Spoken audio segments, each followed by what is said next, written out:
Donald Trump की आदत को तो आप लोग जानते ही हैं। दुनिया में जिसे चाहते हैं उसे हड़का देते हैं, धमकी दे देते हैं और दुनिया में हर देश इनकी धमकी से डर भी जाता है। लेकिन पहली बार सामना इनका ऐसे देश से हुआ है जो इनकी सुन ही नहीं रहा है। ईरान को धमकियां बहुत सारी दे रहे हैं ये, लेकिन इनकी बड़ी बड़ी धमकियों का असर ईरान के ऊपर कुछ हो ही नहीं रहा है। ट्रंप भी चक्कर में पड़ा हुआ है कि आखिर किन लोगों से मिडिल ईस्ट में आकर भिड़ गया। इजराइल ने किन लोगों से भिड़ा दिया कि मेरी हर धमकी का जवाब इस तरीके से ईरान की तरफ से दिया जा रहा है कि मेरी बड़ी बड़ी धमकियां भी दुनिया को बहुत छोटी नजर आ रही हैं। ट्रंप ईरान के साथ जंग छिड़कर फंस तो बहुत बुरा गया है। ईरान की तरफ से इतने खतरनाक जवाब दिए जा रहे हैं कि ट्रंप को कुछ समझ ही नहीं आ रहा है कि अब आगे क्या कहूं। दरअसल ट्रंप का एक हालिया बयान आज ही का, ट्रंप ने कहा कि हम ईरान के ऊपर इतने खतरनाक हमले करेंगे कि ईरान स्टोन एज में पहुंच जाएगा। स्टोन एज का मतलब पाषाण युग, बहुत पुराने युग में पहुंच जाएगा ईरान। जहां से ईरान शुरू हुआ था उसी दौर में पहुंच जाएगा। सब कुछ ईरान के अंदर हम तबाह कर देंगे। ईरान स्टोन एज में पहुंच जाएगा।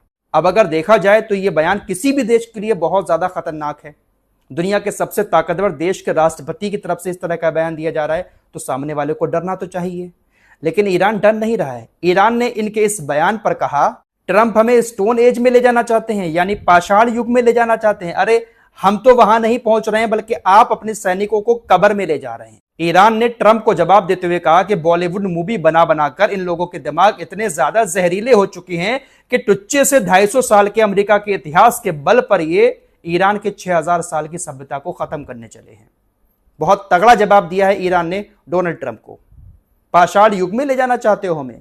तुम्हारा तो टुच्चा सा 250 साल का इतिहास है, हम तो 6000 साल पुरानी सभ्यता है। सिर्फ 250 साल के इतिहास के बल पर हमें खत्म करने चले हो? दोस्तों यकीन मानिए, अमेरिका की बस की बात नहीं है कि ईरान को इस जंग में हरा सके। ईरान के पास एक नहीं बल्कि 70 लाख सैनिक हैं। आप लोग लगातार सुन ही रहे हैं कि अमेरिका जमीनी ऑपरेशन चलाने के लिए अपनी सेना को मिडिल ईस्ट में लेकर आ चुका है। अमेरिका डरा रहा है कि हमारे 50,000 सैनिक आ गए हैं मिडिल ईस्ट के अंदर। अरे 50,000 सैनिक 70 लाख लोगों का सामना कैसे कर पाएंगे?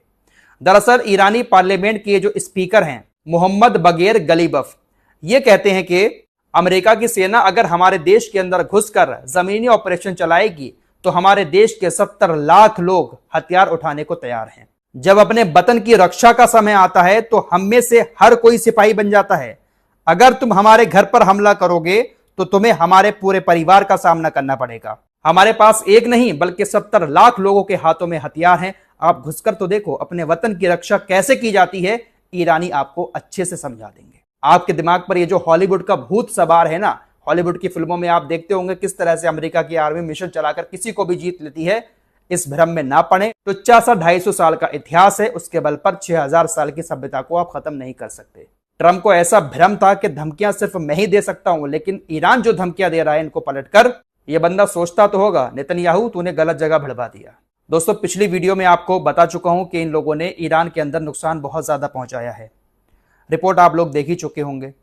अभी अभी यह खबर और आ गई कि ईरान के अंदर 3 बड़े पुल जो राजधानी से कनेक्ट थे, उन तीनों पुलों पर हमले किए हैं। कुछ इस तरह की तस्वीरें सामने आ रही हैं। इन पुल के टूटने से बहुत सारी सप्लाई जो तेहरान से दूसरे प्रांतों में होती थी वो बंद हो जाएगी, क्योंकि यही कुछ मेन पुल थे जहां पर अमेरिका और इजराइल ने हमले किए हैं, जो और राज्यों को तेहरान से जोड़ते थे। जानबूझकर अमेरिका और इजराइल इस तरह की जगहों पर हमले कर रहे हैं ताकि तेहरान के अंदर हाहाकार मच जाए।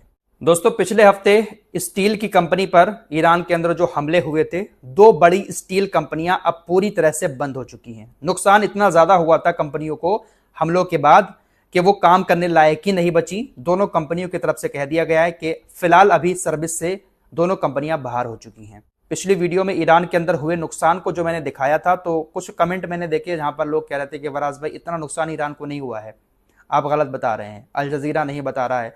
अरे अल जजीरा की छोड़िए, जो रेड क्रिसेंट की टीम मौके पर काम कर रही है ईरान के अंदर, उसकी तरफ से सारी जानकारी दी जा रही है। वही आंकड़े मैंने आपको पिछली वीडियो में बताए थे। अगर आपका खबरों में बहुत ज्यादा इंटरेस्ट है, आपको मेरी बात पर यकीन नहीं हो रहा है, तो आप रेड क्रिसेंट सोसाइटी को फॉलो कर लें। जो कुछ भी नुकसान ईरान के अंदर हो रहा है, जमीन पर जो काम कर रही है सोसाइटी वो बता रही है। फिलहाल ऑस्ट्रिया ने भी डोनाल्ड ट्रंप को झटका दे दिया है। स्विट्जरलैंड, स्पेन, इटली और फ्रांस के बाद अब ऑस्ट्रिया ने भी अपने एयर स्पेस को अमेरिकी विमानों के लिए बंद कर दिया है।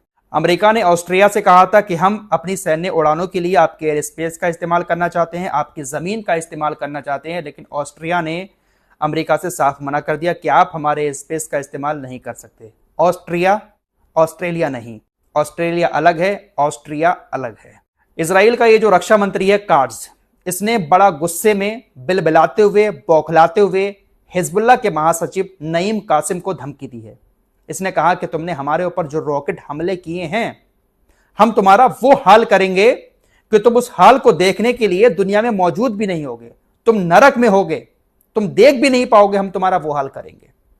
जिस तरह से इसने नईम कासिम को धमकी दी है, दोस्तों मुझे अपनी उस खबर पर अब पूरा यकीन हो रहा है जिसमें मैंने आपको बताया था कि आज पहली बार हिजबुल्लाह ने अपने इतिहास में 1 टन वारहेड वाली मिसाइल से इजराइल के ऊपर हमला किया है। इजरायली सरकार ने सेंसरशिप लगा रखी है अपनी मीडिया पर, इसलिए खबरें बाहर नहीं आ रही हैं, लेकिन हिजबुल्लाह के रॉकेट और मिसाइल ने खतरनाक तबाही मचाई है इजराइल के अंदर। इसीलिए पूरी तरह से बौखलाता हुआ, गुस्से में नईम कासिम को यह बंदा धमकी दे रहा है कि तुमने हमारे यहां पर जो हमले करके हमें नुकसान पहुंचाया है, उसकी कीमत हम तुमसे वसूलेंगे, तुम्हें हम ऐसा अंजाम देंगे कि उसको देखने के लिए तुम नरक में होगे, तुम देख भी नहीं पाओगे। इसकी धमकी बता रही है कि हिजबुल्लाह इसको कितना बड़ा नुकसान पहुंचा रहा है। फिलहाल बड़ी खबर ब्रिटेन से आ रही है। स्ट्रेट ऑफ हॉर्मुज खुलवाने के लिए ब्रिटेन तमाम देशों को इकट्ठा कर रहा है। तकरीबन 35 बड़े बड़े देशों को न्योता भेजा है, भारत भी इसमें शामिल होगा। स्ट्रेट ऑफ हॉर्मुज खुलवाने के लिए रणनीति बनाई जाएगी, बातचीत की जाएगी कि किस तरह से स्ट्रेट ऑफ हॉर्मुज को खुलवाया जाए। ब्रिटेन एक पहल कर रहा है, अब देखते हैं कि कितने देश ब्रिटेन की पहल पर स्ट्रेट ऑफ हॉर्मुज खुलवाने किस अंदाज में सामने आते हैं। भारत को भी न्योता भेजा गया है। भारत की तरफ से विदेश सचिव विक्रम मिस्री वर्चुअली शामिल हो रहे हैं। अमेरिका लगातार दबाव डाल रहा है नाटो के ऊपर, तो ब्रिटेन अब सामने आया है, 35 देशों को न्योता भेजा है। अब ये 35 देश देखते हैं क्या करते हैं। फिलहाल के लिए इतना ही, कुछ और खबरों के साथ फिर हाजिर होंगे। अपना ख्याल रखिएगा। अल्लाह हाफिज।